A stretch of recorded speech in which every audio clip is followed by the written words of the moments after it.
Սամվել Կարապետյանի իրականացրած կրթական կարևորագույն ծրագրերից մեկը Հայաստանի ազգային պոլիտեխնիկական համալսարանում գերազանցության գերժամանակակից կենտրոնների հիմնումն է։ 2017-ին ֆրանսիական Schneider Electric ընկերության, իսկ 2018-ին Cascade Holding-ի հետ համատեղ ծրագրերով։ Հարթակները երիտասարդ գիտնականներին եւ ուսանողներին հնարավորություն են տալիս ծանոթանալ էներգետիկայի եւ ավտոմատացման ոլորտների ամենաժամանակակից տեխնոլոգիաներին։ Բոլոր հնարավորություններն են ստեղծված, անհրաժեշտ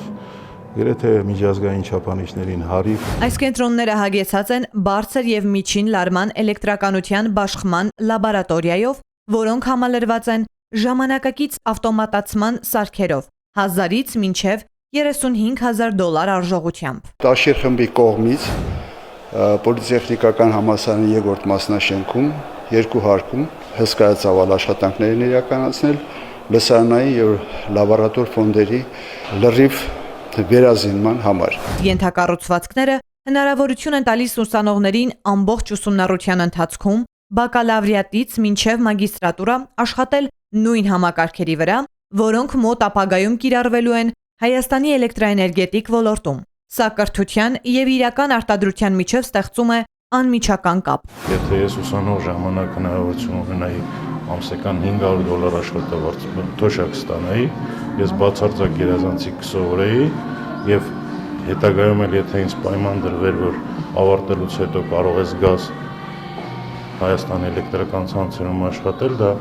միանշանակ իմ համար ստիմուլ է։ Համալսարանում առանձնակի հպարտությամբ են ընդգծում այս ամենը համալսարանի շրջանավարտ ազգային բարերար Սամվել Կարապետյանի շնորհիվ է։ Միշտ աշիրի կրթաթոշակը սկսել է փոխանցվել պոլիտեխնիկական համալսարանի ուսանողներին, մեր գերազանցիկների թիվն է նաև ավելացել։ Ծրագրի կարևոր բաղադրիչներից է նաև կրթաթոշակային համակարգը։ Սամվել Կարապետյանը եւ Կարապետյան ընտանիքը գերազանց առաջադիմություն ցուցաբերող ուսանողներին տրամադրում են ամսական մինչև $250,000 կրթաթոշակ։ Ոչ միայն իմ, այլ նաև մյուս ուսանողների համար բավականին մոտիվացնող է կրթաթոշակ ստանալու փաստը։ Ամեն ամիս կրթաթոշակ ենք ստանում, որը արդեն իսկ ոգևորիչ էր